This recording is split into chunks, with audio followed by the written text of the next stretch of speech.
Good evening, everyone. Can you hear me with the microphone? Yeah, you sure? Okay. Do move if you can't see the pictures, or if I'm shouting, tell me to be quiet. You know. Right. Good evening, everyone. And my talk this evening, I'm sure when you go home tonight, you'll be feeling hungry. I'm afraid I won't be able to mention every cafe and restaurant there's been in Clacton, so sorry if I miss out any of your favourite ones. There might be restaurants and cafes where you've enjoyed a roast dinner or just a cup of tea, and there'll be some you've probably never heard of. And first of all, we're going to go back 150 years. And Clacton Pier had opened in 1871, and the paddle steamers brought people, mainly the rich, down to the new resort from London. And many of these early visitors would have eaten an enjoyable and probably expensive meal on board. They needed to, because, say, the London Bell here, pictured, that would leave London Bridge at 9:30 in the morning, arrive at Clacton Pier at 2:30, and then leave to return to London at 3:30, so only 1 hour ashore, really. By 1890, the council leased out spaces on the beach. It was 5 shillings a square foot, and as you can see, some of the food stall holders were started to spread out down towards the sea, putting trestle tables up further down, which of course upset the council. And Lipton's had a tea shop on the beach by the pier. They put adverts in the local paper.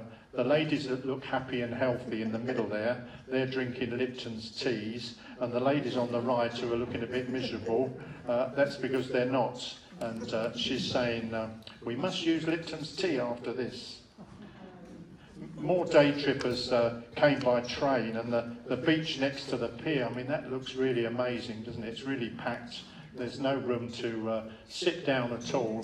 And it was you could have a boat trip out, or if you wanted to swim, you had to change in a bathing machine. You might just see them in the distance there. And the striped stage was where the Yorkshire Pierrots did their show. They were very popular, so that might be what a lot of the crowds are watching. And you can see the Pierrot stage on the beach here, and the sloping structure up the cliff there was known as the Reno Stairway. It was like a moving escalator. It only cost a penny, and it didn't last long because there was a slope nearby, and most people would just walk up there. And one councillor said, "The beach kiosks are a disgrace. Respectable families avoid the area. It's just the London trippers who go there and stay there all day, leaving their rubbish behind." The local children, a bit like now, don't you? The local children didn't mind though, because they would go round collecting up the empty bottles and taking them back for the deposits. A Clacton newspaper described many of the visitors as nosebaggers, and because they brought all their own food and drink with them and didn't spend any money in the town at all. And I think that picnic there's a lot of them. I'm not sure there's enough food for all of that to go round. Now here's Pier Gap, and on either side of Pier Gap there were shops, and they were especially popular with families who were waiting for paddle steamers to arrive. And everyone there, you can see, is looking very smart in their Sunday best clothes for a day at the seaside. There's no shorts or flip-flops there. There were several tea rooms and restaurants down Pier Gap, and look at those long shop lines on the right there. They're pretty impressive. And obviously the sun was annoying people there in the cafe there. By 1914, the shops had been demolished and the Venetian Bridge had been built, and it was much cleaner after the shops had gone. Now, in those early years, visitors who wanted to stay a few days in Clacton, they'd have to stay at the Royal Hotel. That was opened in 1872, and they also served dinners to the visitors. And the Royal Hotel also had dining rooms at the front of the pier. You can see there on the bottom left picture, but I don't think they could squeeze many diners in there. Then there was the Osborne Hotel too in Rosemary Lane. Bedrooms for 1 and 6pence a night, breakfast with meat or eggs 1 and 9pence, and a porter will meet your steamboat at the pier, so that could be useful for lots of people. Salubrious position, I haven't heard that word for years. It's a 3-minute walk to the German Ocean. Gentlemen's reading room, ladies' coffee room, mutton chop and potatoes always served. Well, up until the First World War, the sea was known as the German Ocean, and then obviously they changed the name after that. You can see bottom right, that's how the site of the Osborne looks at the moment. Now here's a photo of Pier Avenue in 1880. You've probably seen this one before, looking from the seafront.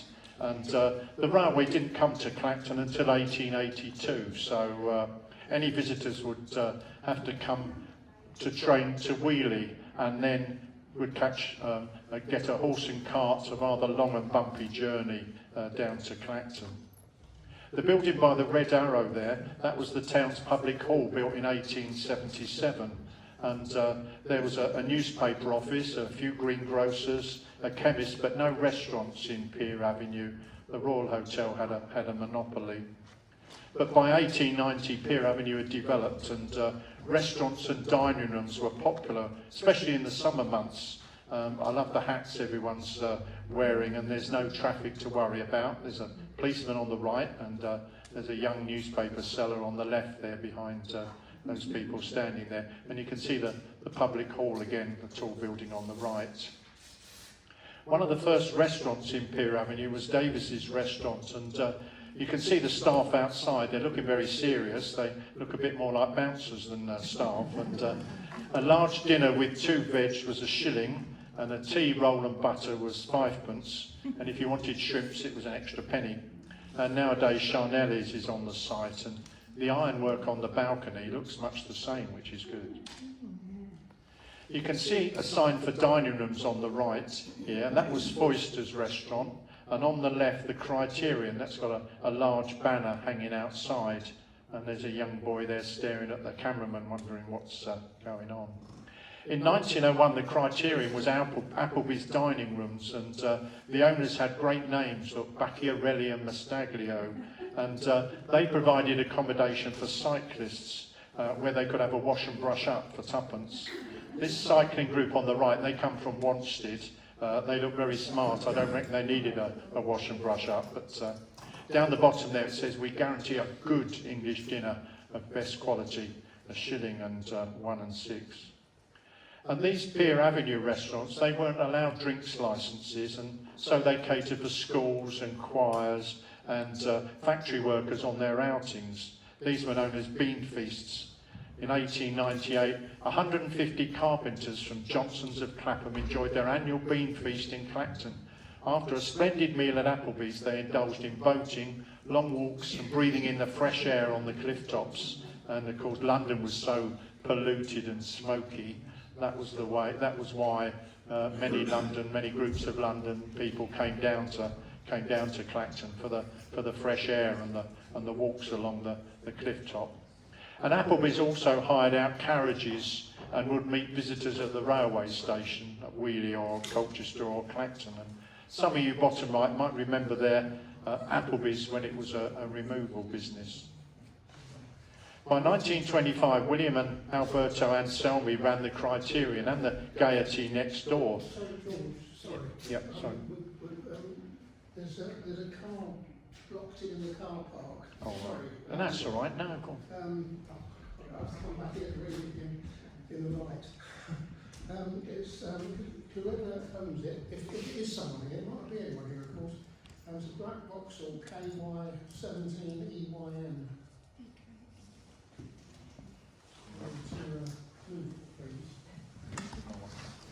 Sorry. That's all right. By 1925, William and Alberto Anselmi ran the Criterion and the Gaiety next door. Then William and his family moved to New Zealand, and they were both very busy restaurants and tea rooms. And by the 1960s, the Criterion was owned by Mr. Les, as he was known, short for Lysandrides. And I'll mention the Gaiety later on in my talk.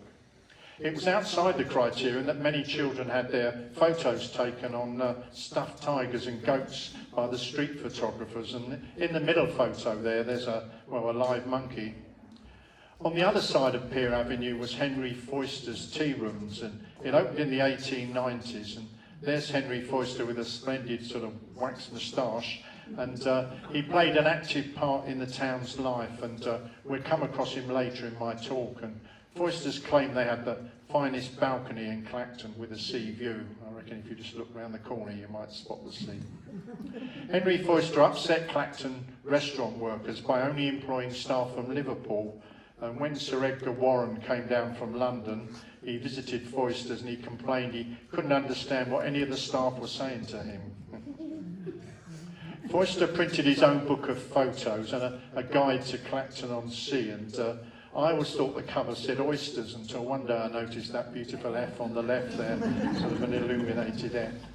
And he opened a store on the other side of Pier Avenue which sold ices and French confectionery to visitors. Then in June 1939 there was a terrible fire in Pier Avenue, and it destroyed the Llewellyn's shop, which was huge, and the public hall and several other businesses. And Foyster's restaurant there and on the right, I marked with one of my red arrows, that was badly damaged. The roof collapsed in the end and it had to be demolished, so it was a really terrible fire. And then after it reopened in the 1950s, it was just single story, and Foyster's continued to be very popular, especially in the summer months. And on the left there you might see Spall's as well, which was such a wonderful gift shop that I remember. And there's Pier Avenue looking towards the sea now, and you can see Mazzolini had Café Venice on the right, and on the left was the Castle restaurant building.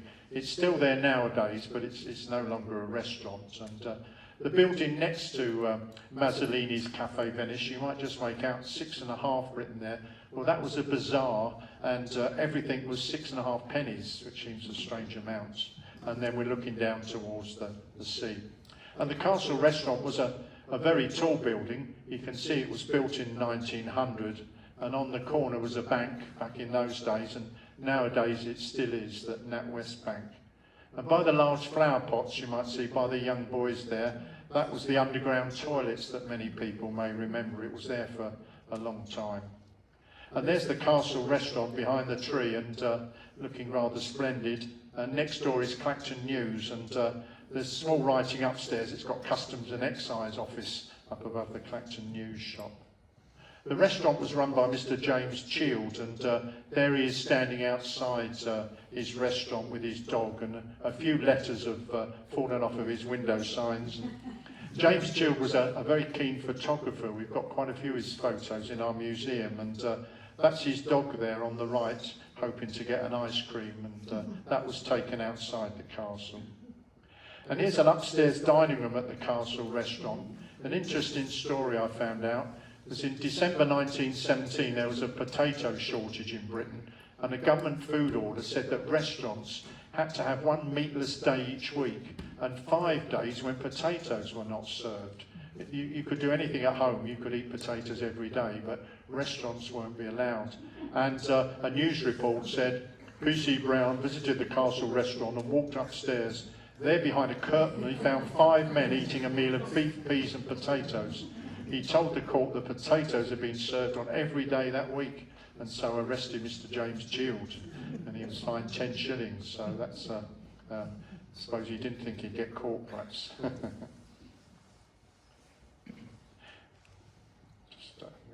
Where Magic City is in Pier Avenue used to be Marshall's Amusements, and that was built around the Brunswick Hotel and restaurant. And in 1889, Arthur Swan took over the Brunswick Hotel, which is on the left of the tree there. You might see a big banner there. And it had been a private boys' school, the first school in Clacton, and that was built in 1874.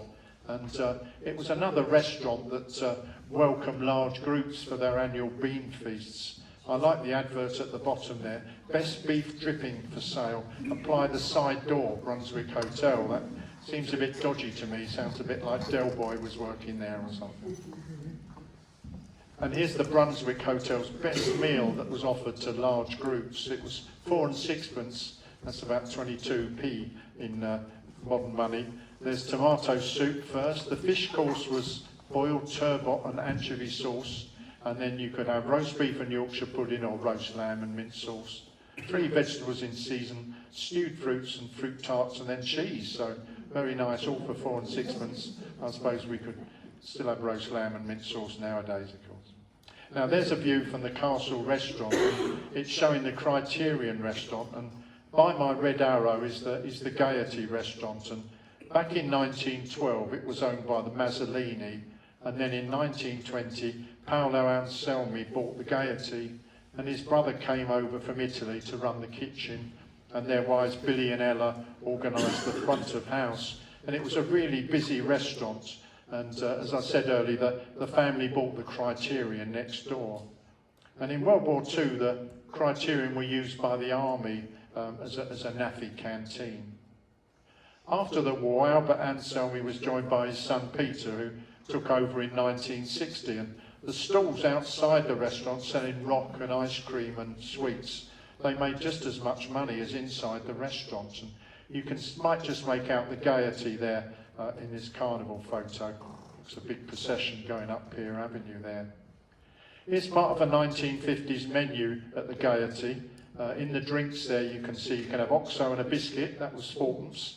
Nice Horlicks malted milk was 6pence. And down at the sweets there, I suppose some of that might have been tin fruit to have with the custard and cream. A jam omelette was the most expensive at 1 and 2pence, and I think I'll have the banana split for 10pence. That seems very good value. In April 1969, the Gaiety became the first self-service restaurant in the area, and Peter Anselmi opened his business a day or so before Good Friday every year, and then would open until the first Sunday in October.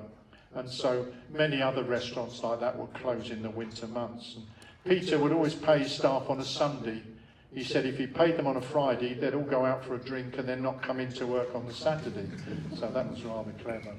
And Peter Anselmi, he did so much for the town. He was president of Clacton Rotary on numerous occasions, member of the Operatic Society, and as Norman will know, helped form a trust to take over the running of the Westcliff Theatre when it was in trouble. Now further into the town now where the Vodafone shop there is on the corner, that was the Central Hotel and Restaurant, and that's West Avenue to the left, and you can see the Odeon Cinema there looking rather splendid in the distance. That was demolished in 1983, and the underground toilets are just behind the red phone box there. The Central Restaurant was built in 1907, and upstairs was used for concerts and whist drives and tea dances. And then in the 1920s, when Mr. and Mrs. Griffiths took over, they decided to put a room aside for ladies. Mrs. Griffiths said, "Ladies talk quietly, unlike men who seem to shout all the time. Ladies shouldn't be breathing in all that cigar smoke. They need a separate room to enjoy their tea." And so they did. If you walk along near there and look up, there's still some lettering high up on the walls there. The right-hand part says the Hotel for Comfort, and the part on the left says that large parties are catered for. Across Station Road on the corner of Pallister Road, there's a newish clothes shop nowadays called Vesture, and this building housed Clacton's first post office back in the 1890s, and William Thorogood opened a bakery there, and round the corner just in Pallister Road next to it a Japanese tea room. The mosaic WET, William Edward Thorogood, can still be seen at the entrance to the shop, which is great, 125 years later. An advert for 1909 said, "Where shall we meet? The Japanese tea rooms are select and dainty and artistically furnished with oriental lanterns and comfortable seating." Although those chairs in the picture on the right, they don't look that comfortable. The tea rooms didn't last long, in fact, because many of the rare teas were too expensive for many of the holiday makers. Now this is Station Road, and it's actually raining in this postcard, which is unusual. On the left is Grimwades, before it became Grimwades and Clark, which some of us remember. And there's the old clock tower in the distance. That housed the town hall offices. That was Clacton's first town hall, and Barclays Bank as well. And my red arrow marks Day's Restaurant, and that opened in 1896. And upstairs was a large hall that could seat 500 people, which seems rather a lot. And there's Mr. Day, and there's his staff on the right, and the dog looking in the wrong direction. You could just see the reflection in the window there, and that says Sergeant's Butchers, which was obviously opposite in that road. Then disaster struck in January 1912 when there was a fire started in the bakery in the cellar of Day's restaurant, and the fire hooter brought hundreds of people to watch. It was 3 o'clock in the afternoon, and Chief Fire Officer Wall arrived on his bicycle, and soon after 2 firemen put in the hose truck. And in those days the fire station was down next to the railway station, and so quite nearby, but the horses had to be rounded up and attached to the engine, and unfortunately Day's restaurant was gutted, but the Clacton firemen were very brave, and 2 of them narrowly missed by being injured by a collapsing wall. And Day's didn't give up. He just moved a few doors down and opened there for the next summer, and then opened a restaurant in Colchester. Now, Prince's Cafe was another one. That was further up Station Road at number 28. That's where Superdrug is nowadays. And inside it was oak panelled, and it went through to another entrance in Colne Road, a bit like Tesco when it was on the site. That you could walk through Tesco's to the back way out.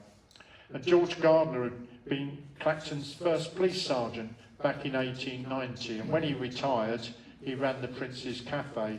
And for 24 years he was a council member, chairman 3 times, and he played a leading part in promoting the new sunken band pavilion and the opening of Clacton County High School, which was in 1928.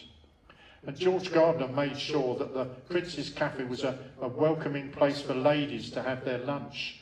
A news report said, "The owners of the Prince's Cafe have made it possible for ladies to enjoy meals out of the home. The modern woman is no longer content to settle down to tiresome domestic duties. She demands leisure time and to enjoy a nicely cooked meal with having to prepare it herself." So he was sort of one of the first restaurants, I suppose, in the 30s to encourage ladies to come out for a meal. And then Ethel and Ken Harper took over the cafe, and they turned it into Harper's Bazaar, which was sold toys and train sets and records and souvenirs. And Ken Harper, in May 1965, he set up his own pirate radio station. It was called Radio Pamela, and it was broadcast from an 18-foot motor cruiser, which was about 3 miles off the Clacton coast. It didn't last long, and it was no match, of course, for Radio Caroline, which was a few miles up the coast, but it was a good try, apparently. And then Tesco's, you might remember, was on the site, and nowadays it's Superdrug. In Rosemary Road, the Co-op opened a large store there in 1921, and there was a cafe too. The entrance was down Hayes Road, where my red arrow is on this picture. And of course the building still stands, and it was QD until recently. In Rosemary Road, near the clock tower, used to be the Granville Hotel. There's a cafe nowadays down there called Jessica's Place. You can just see it in that smaller picture next to Favourite Chicken. And the Granville Hotel, Granville Restaurant, was run by Henry Foister again. And the restaurant was part of the town hall buildings that included the Operetta House and Barclays Bank. And in this photo of a procession, probably taken in 1914, I've marked the Granville with the red arrow. So to us it was next to where the indoor market was until a few years ago. And the Operetta House was leased to Henry Foister for concerts and plays were performed there. It was interesting, in December 1904, a group of 24 Clactonians met in the Granville, and they formed the Clacton Industrial Arts Museums and Trades Exhibition Society. That was a name. And one of the first talks was by a local headmaster about Henry VIII and the Reformation. And that group kept going. It changed its names a few times, and nowadays we all know it as Clacton Arts and Lit Society, which still is, of course, really popular. So going strong since 1904 in the Granville Hotel. A 1904 advert for the Granville, which was also called, as you can see, the Clacton Tea Table. It said, "All kitchens are at the top of the house so that no smell of cooking pervades the dining rooms. In the summer months, our dining rooms are noted as the coolest in the town." So it might be they just left the door and windows open, of course. But the trouble was they had 3 food lifts. You know, I think they're called dumb waiters, aren't they? That bring the food up and down. And they were really noisy. They were in action non-stop. And bringing food down from the top floor kitchens down to the restaurants, and they were so noisy that some customers complained and never returned. Now we're going to go along the seafront to look at some of the cafes there, and this postcard right down the bottom there, you probably can't see it, but it's actually labelled West Clacton on Sea.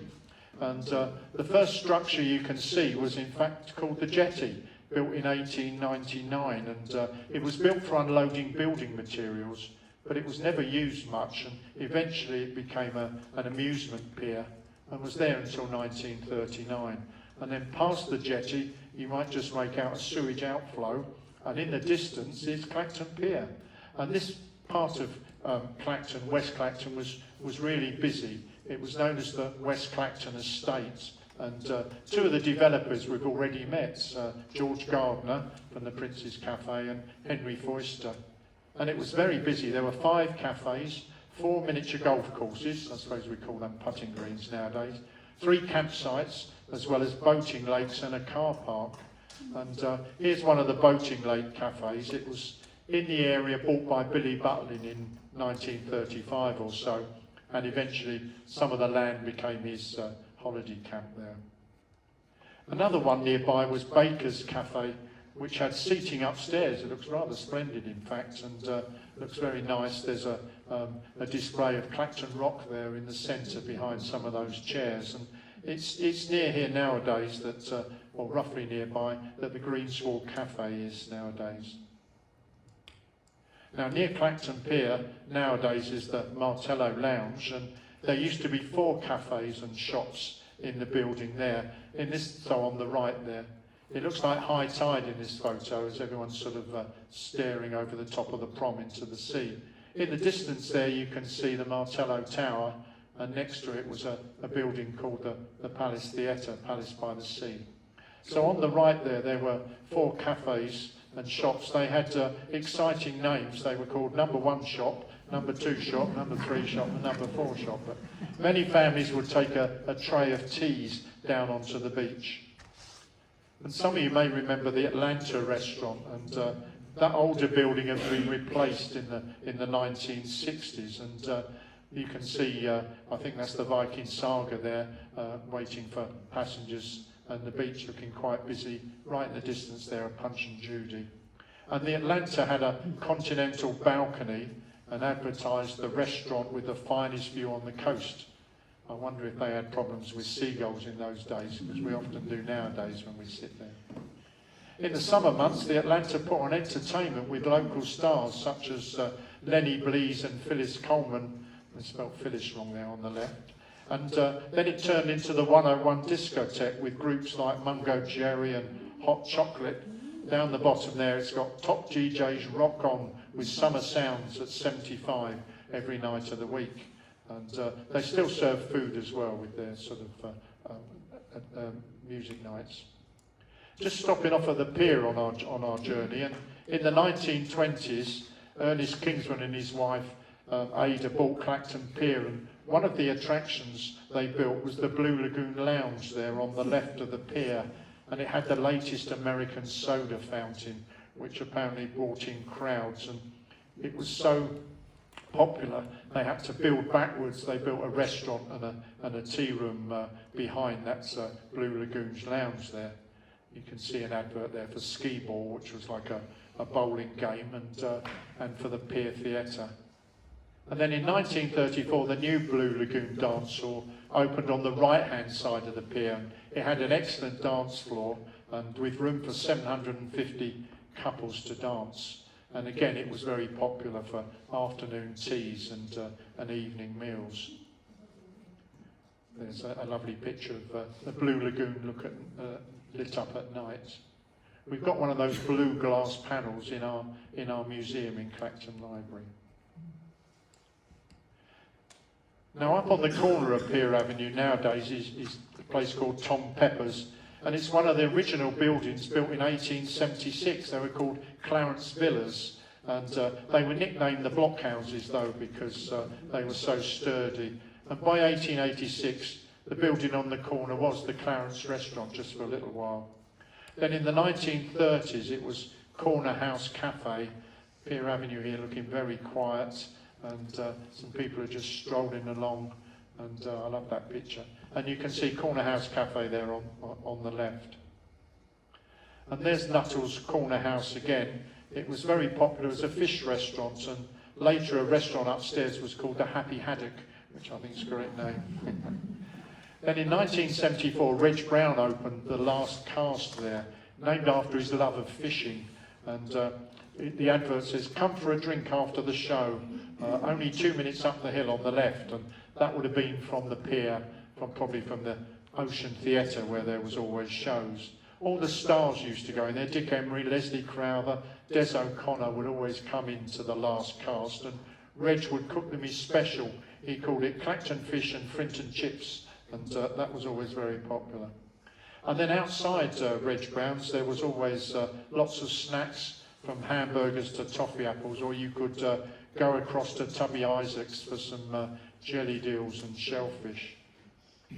Now the left-hand property on the 3 blocks houses is Prezzo's nowadays, but many local families, they have fond memories of working there in the Criterion when it moved there, and in the Pier restaurant and the Dive, and the meals were wonderful, and the staff were hard working. And here's Andreas and Doreen Mina when they owned the restaurants there, and there's an advert for the Criterion and Majestic on the right there.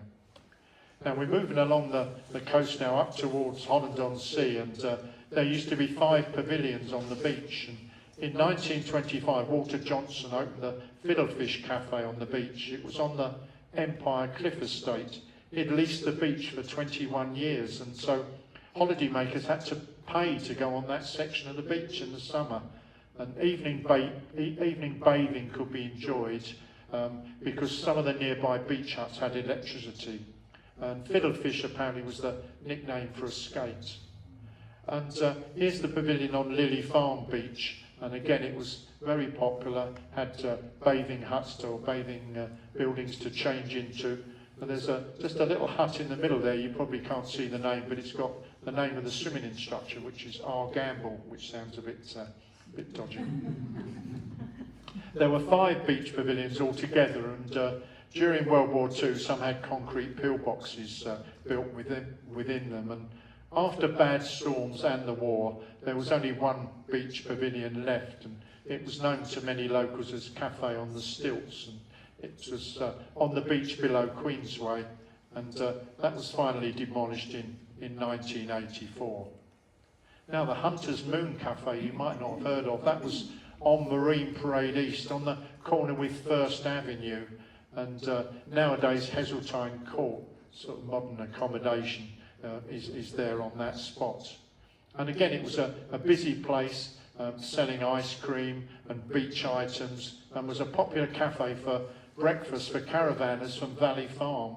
It had a car park for 150 cars, and there was a toddler's playground opposite, so it was quite a popular place to go to eat.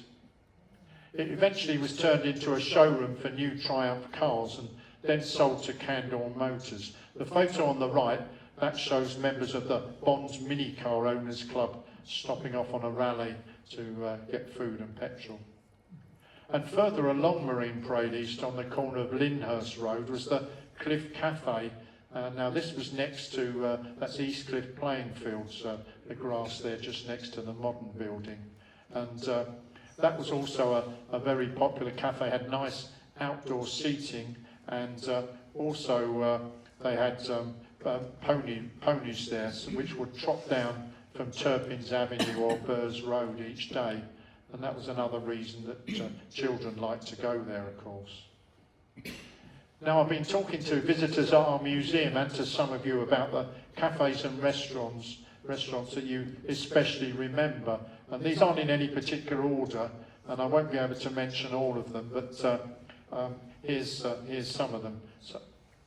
So Davies now, back in the 1950s and 60s, Davies had 2 restaurants in Station Road, one at 3 to 5 Station Road, you can see on the advert, and another one at 27 Station Road.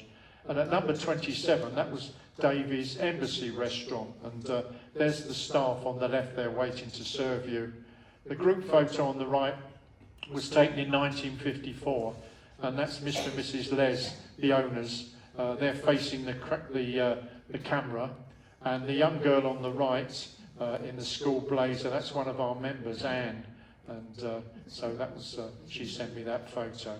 And until recently, Barclays Bank was on the site. And you can see Davy's other Station Road restaurant in these photos. Behind the Carnival float is the restaurant, and it was next to Grimwade and Clark, which was a gents outfitter, which was demolished and replaced by McDonald's. And a pawnbroker's on the site of Davy's restaurant nowadays.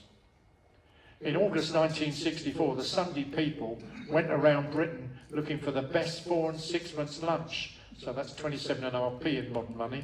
And Davy's was owned by Mr. Nick, that's Nicholas Lysandrides, and Davy's won the competition.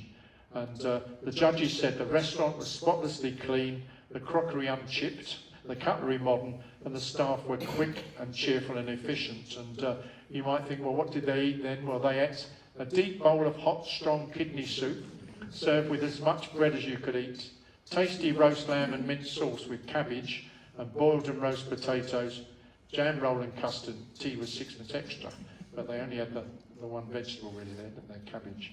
But anyway, so that was a big success story. And of course there's still Davy's restaurant nowadays, very popular in Pallister Road. And you can see on the right there, it used to be called the Grosvenor Cafe and Restaurants. And they had a nice outdoor seating area there. I like the blind again that's come out over the tables. Back in 1971, it had a different name. It was the New Premier Restaurant. Now, the Imperial Restaurant was another busy place. It was near to what we call Christmas Island, Christmas Tree Island nowadays. And Fine Fare used to be on the site of Fad's. Nowadays, Peacock's clothes shop is there. The writing there, Llewellyn's high up on the wall, that's still there. And Sand and Sea is still there on the right-hand edge of the photo.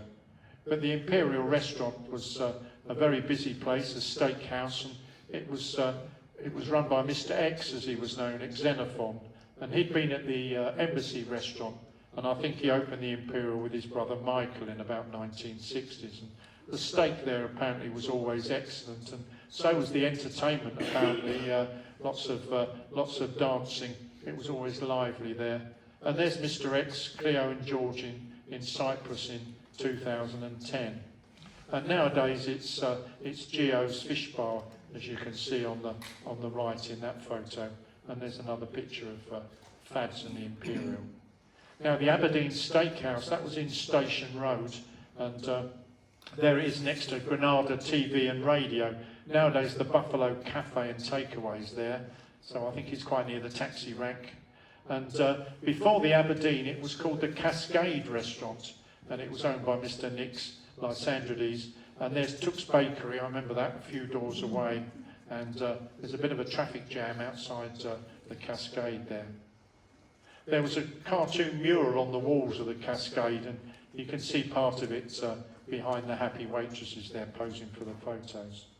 And then after the Cascade closed in July 1967, it was renamed the Aberdeen Steakhouse, and you can see it stayed open till midnight, it says on the left. And it was one of those restaurants, like many, that did afternoon teas and special lunches and had a charcoal grill.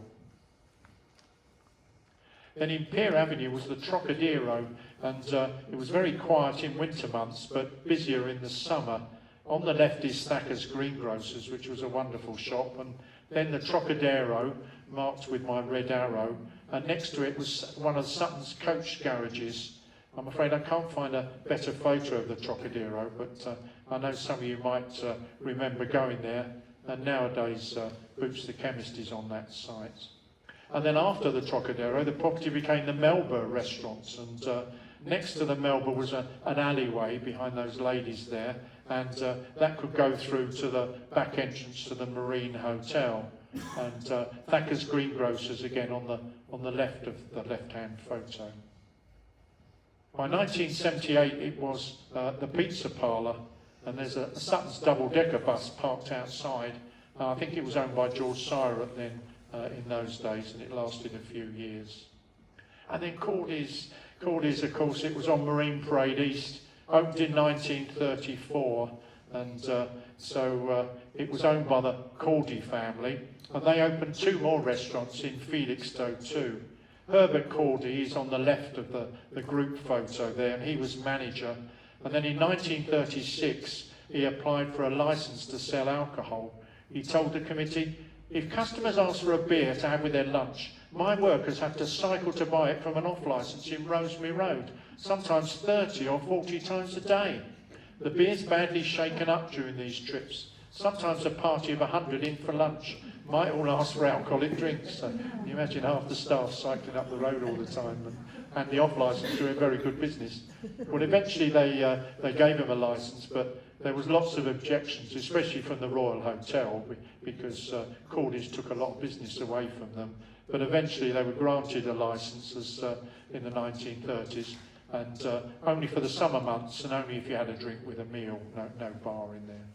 And Cordy's could seat 300 upstairs and 300 downstairs, so a lot of staff were needed, and it was such a popular place. It was the place to go for a real treat. And here's some memories that people have told me.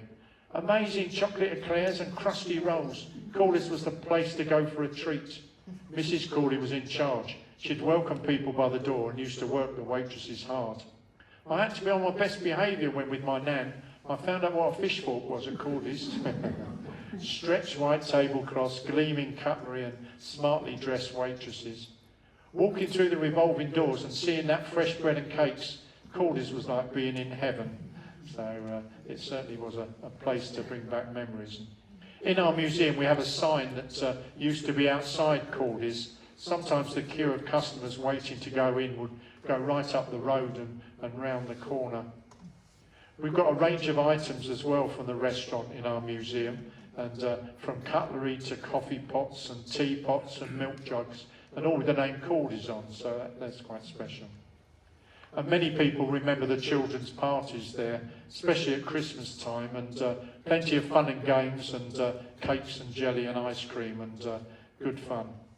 And then after it closed, the building became the Lighthouse, or the Fight House as it was called by the locals, then the Liquor Lounge, which was a dreadful name, and then it was demolished in October 2018, and 7 years later the site's still empty.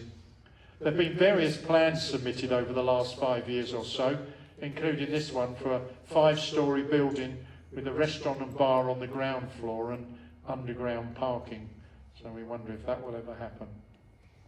And then on the corner of Marine Parade East and Orwell Road was the Geisha restaurant, seen here in 1952. And nowadays the building, as you can see on the right, is an Indian restaurant. And Vic and May Hawkes owned the Geisha for a long time. Their daughter Joyce married Howard Swinson, who was an actor and comedian. He'd appeared in shows at the Ocean Theatre and the London Palladium, and Howard also appeared in a film with Gene Wilder, a Kellogg's cornflake advert, a John Lewis Christmas advert, as well as TV programmes such as Casualty, where apparently he played a dead body. So that was the highlight of his career. The Geisha restaurant had different owners over the years, but it was always one of the best restaurants for roast dinners on Sundays, as well as being an excellent venue for wedding receptions and family parties. Here's just two more photos of the Geisha from our archives. Now, further along the seafront, I must admit I never went there for a meal, was Lily Langtry's, and it was in the Grand Hotel building. After being a hotel since 1897, it was part of St Osa's Teacher Training College from 1949 for 30 years. And then in the 1990s, it was an amazing place to go for a special meal, Lily Langtry's. And students from the catering and hotel course learnt their trade there. That's Anton Shine on the right there. He was senior lecturer there. And the meals and service at Lily Langtry were excellent. And the decor, of course, was splendid too. Apparently, actor Roger Moore used to bring his parents there regularly for lunch on Fridays, and I wonder if he ever asked for a vodka martini, shaken, not stirred. I remember enjoying meals like the Owl and Pussycats. Now, that was a restaurant on Holland Road, opposite Happy Valley Pitch and Putt. So Slackery's Lane is a bit further up on the left as we go towards Holland-on-Sea. And in September 1993, it was badly damaged in a fire. And firemen discovered, though, under the tiles was a thatched roof in the left-hand photo there. So perhaps the building was older than we thought. And the bottom right photo shows the modern housing on the site nowadays. And back in 1956, it was Hill House Guest House that was owned by the Seymours. And then in the 1970s, it was Holland House, which was known as the Cosy Restaurant. Now, another place I used to enjoy going to, perhaps in the 80s and 90s, was Nooks and Crannies. And that was the place to go for like lasagna or spaghetti or a glass or two of wine. And it was on the corner of Carnarvon Road and Rosemary Road, and opposite Christchurch and the old Lifeboat House. And Nooks and Crannies, when I used to go there, Norman Stiles and his wife ran it, and it was always beautiful food and always a great place to go. Now, going back a few years, and hidden away in Orwell Road was Montague Hill's China Cup Cafe, which was a great name, and it was popular for lunches, but it was mainly served a wide range of different teas and coffees. And one lady told me it was a lovely coffee shop with the smell of the beans roasting and all the different teas displayed in tins on the shelves. I worked there and enjoyed serving the coffee in their cafetières and tea in Royal Albert teacups. Now, one of the first Chinese restaurants in Clacton was the Diamond Restaurant in Pier Avenue. Now, behind the policeman on the right, who's bravely directing the traffic on his little platform, you might just see the sign Nan's Tea Rooms. Now, that was upstairs there. That's the Royal Hotel on the right there, where the policeman's pointing to. And a multi-millionaire businessman called Woon Wing Yip unfortunately died in September a few months ago. But he wrote, "I came to England from Hong Kong in 1959 with just £10 in my pocket. After working as a waiter in Liverpool, 3 friends and I bought Nan's Tea House in Pier Avenue and turned it into a Chinese restaurant. You could only get fish and chips to eat after 9 o'clock, and so we stayed open until 11:30, and he served chips as well." And Mr. Yip and his friends, they opened up in the 1960s 3 more restaurants in East Anglia, and then a takeaway in Hadley in Suffolk. And in his later years, he opened up huge Chinese supermarkets and warehouses. 2 of them were in Birmingham and Croydon. You can see them in the bottom photos there. I don't know how the plant got through planning permission for those, but they were, really huge places. And Mr. Yip was awarded an OBE in 2010 for services to industry, and his firm's annual turnover, £100 million. So to think it all started in Pier Avenue in Clacton. And one of the next ones was the Hoi Bun Chinese restaurant. That was on the right there. There's lights on in the jeweller's shop, and up above there in the right-hand building, that was the Hoi Bun Chinese restaurant. And then, of course, there's the Sung Tong restaurant opposite the cinema, and it's still very popular. It was there in 1963. And you could have enjoyed a 3-course lunch for 4 shillings. So that was 20p modern money. But it's still there nowadays. Obviously, the front has changed a bit. And then a Chinese restaurant, some of you may remember, was called Charlie Chang's, and it was above the amusements in Pier Avenue. Sometimes quite noisy in there because there was often stag and hen nights and karaoke's as you were trying to eat your chop suey. But it was still a popular place. I like this photo where you can see all those people sitting eating their chips just by the barrier there. Now, Pitstock was up the stairs of a side entrance at the Asoldo Cinema and the Century Cinema. They kept changing names. And there was a cafe up there with a pinball machine and a jukebox. That was often more popular than the model car racetrack, sort of scalar tricks. And the bikers called it the track, and it was a meeting place for youngsters, really. It was run at one time by John Sheldrake and Ralph Eaton, and another time by Fred Neutzli. And so that was another popular place for teenagers to go. Now opposite there was the Bohemian. It was next to the Warwick Arms. That was a pub that used to be on the site of Aldi in Pier Avenue. There's my red arrow again. And it was run by Ma Brown, who you didn't argue with. It was very dark in there and it was always busy. Well, in May 1964, Cliff Richard had been appearing in a show opposite at the Isolde Cinema with Kathy Kirby, you might remember her, and Norman Vaughan, and the Shadows were there as well, of course. And about 10 o'clock after the show, he decided to run up the road on his own, but he was being chased by about 50 screaming girls. He dived into the Bohemian Cafe and hid under a pile of coats at the back. Well, none of the girls could get past Ma Brown at the door, and Cliff Richard stayed for a couple of coffees, and then suddenly, a few months later, Mrs. Brown received a signed poster of Cliff and a thank you note, and to the disgust of the bikers, she proudly put the poster up on the wall, and it was last seen, apparently, fixed to the dartboard and the bikers throwing darts at it. There's not many more cafes to mention now. Here's just two more Clacton cafes that were popular. In Jackson Road, in that modern block there, opposite the old bus station, you probably can't see the name too well, but was the Picador. And motorbikes were often parked outside. A couple of regulars in there was Hector, who unfortunately would go up to you and say, "Am I going bald?" And you'd have to say, "No, you're not, Hector." And there was Billy the bus, who would just jog along pretending to be a bus, and then would lie down in the middle of the roads and pretend to repair the bus. So they were two of the regulars in the Picador, so that's probably one reason not to go in there. And La Casita, which was in Pallister Road, that was known to the locals as Fred's Caff, and it was used by the mods apparently until the late 60s, and then the bikers took over. And Fred Sheldrake bought it from the other Fred, and later it was sold to Georgina's. Now, still popular in Clacton is the Wimpy Bar. You can have your burger and chips on a plate in there, can't you, with a knife and fork. And for many years, George Syrett was always there behind the counter. And this photo shows it with Pandora's Box next door and the Jean Bar. I think I remember going in there. And back in the 1970s, you could get a Wimpy for 16.5p and a Bender, I love that name, for the same price. And a Wimpy grill was 36p, and an International top right was 54p. That would fill you up. And of course, they did a lot of ice cream as well. That's a brown derby in the middle there, and you could get Knickerbocker Glories. And often they had pictures of the food up, didn't they, round the wall? So a bit like these pictures, so you could see what hopefully you were going to get.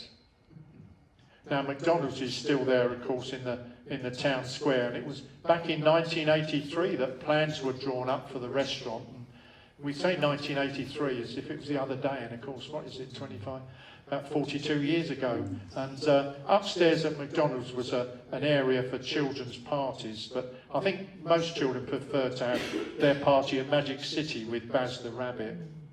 Of course, the shop that was demolished was Grimwade and Clark, which was a gents outfitter that had one of those wired cash systems that took money upstairs to the cashier, and you had to wait patiently for your receipt and change to come back.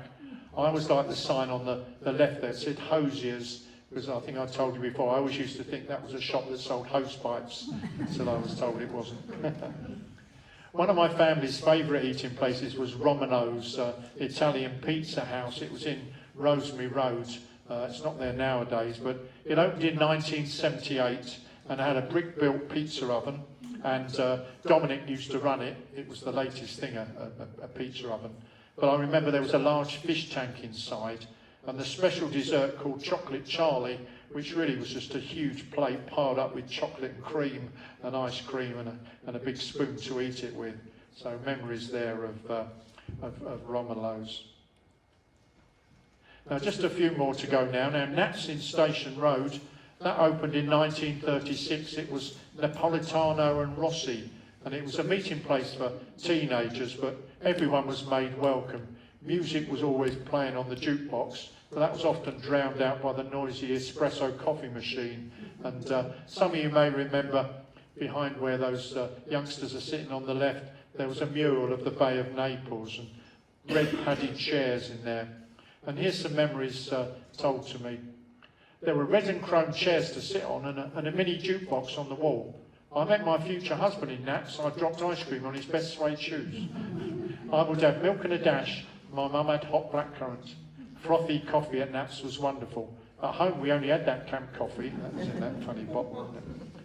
And Naps was between Suzette's and Westwood's on the other side there. And outside was a newspaper stall. And the staff were always very friendly, and of course the Italian ice cream was always very special.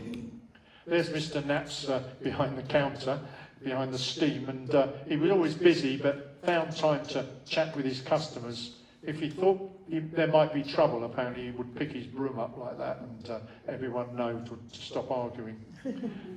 There was a weighing scale outside, and apparently children, after eating a huge Knickerbocker Glory, would ask to be weighed on it to see if they put any weight on. And on the right there, that's Marion, and her parents, Eddie and Ethel Horndean, bought the cafe in 1969 after Mr. Naps passed away.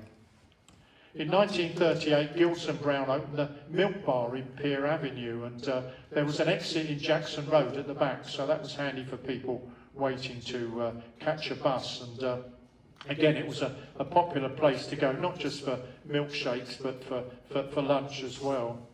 Saturday morning pictures at the Odeon, and then here for a mug of Horlicks, said someone. A lunch of mince and mash, and then off to see Clacton Town play at their Old Grove grounds. And there's the Milk Bar again next to Candor and Leighton and Weston's. Now in 1989, I remember Norman and I were told we got a phone call to go down to the Anglia Building Society because they'd taken over the Milk Bar, knocked a wall down, and there under the wall were these amazing tiles. And we've still got some sections of the tiles in our museum in Clacton Library. And nowadays, Prescriptions to You is in the building. Now, the last restaurant in my talk this evening is Take a Break.